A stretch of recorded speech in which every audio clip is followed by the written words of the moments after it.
పవన్ కళ్యాణ్ అసొంటి గొప్ప మనసున్నోళ్ళు దునియాల చాలా తక్కువ మంది ఉంటారు. ఆయన ఒకళ్ళు జాకిలు పెట్టి లేపితే లేచే మనిషి కాదు. ఆయనంతట ఆయన్నే లేవాలనుకుంటాడు. ఏదో సినిమాల డైలాగ్ చెప్పిండు కదా, ఎక్కడ నెగ్గాలో కాదు ఎక్కడ తగ్గాలో తెలిసినోడే గొప్పోడని.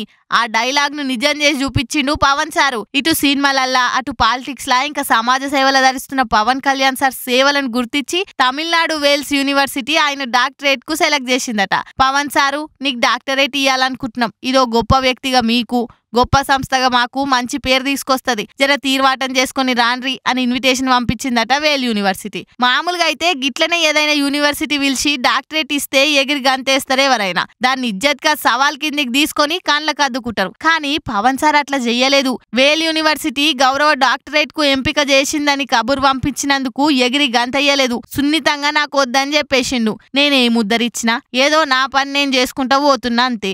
ఆ చిన్న పనికి డాక్టరేట్ ఇస్తామంటే ఎట్లా? వద్దు అని రిజెక్ట్ చేసిండట. నాకంటే గొప్ప గొప్ప పనులు చేసినోళ్ళు వందల మంది వేల మంది ఉండ్రు. ఇచ్చే బుద్ధుంటే అసొంటోళ్ళకి ఇయ్యండ్రి అని సలహా ఇచ్చిండట. ఇక ఈ ముచ్చట బయటికి వచ్చి జన సైనికులు మస్తు హల్చల్ చేస్తుండ్రు. ఇట్లుంటది మా బాస్ గొప్ప మనసు. వేరేటోళ్ళు అయితే ఉల్టా పైసలు పెట్టి తెచ్చుకుంటారు. కానీ మా సార్ సేవల్ని డాక్టరేట్ ఆఫర్ వస్తే దాన్ని కూడా సున్నితంగా తిరస్కరించి వెనకకు పంపించేసిండు. ఇది కదా లీడర్ లక్షణం అంటే అని గట్టిగా లేపుతుండ్రు. ఇంటున్నారులా పవన్ కళ్యాణ్ సారు ఎంత దయాహృదయుడు చూడుండ్రి. ఎవరన్నా ఉన్నారా చెప్పుండ్రి. పుక్కట్లనే డాక్టర్ పవన్ కళ్యాణ్ అని బోర్డు పెట్టుకునే ఛాన్స్ వచ్చినా హే చల్ నాకొద్దు అని ఎట్లా తిప్పి పంపించేసిండో. ఇగో ఇది అసలు లీడర్ గొప్ప మనసు అంటే.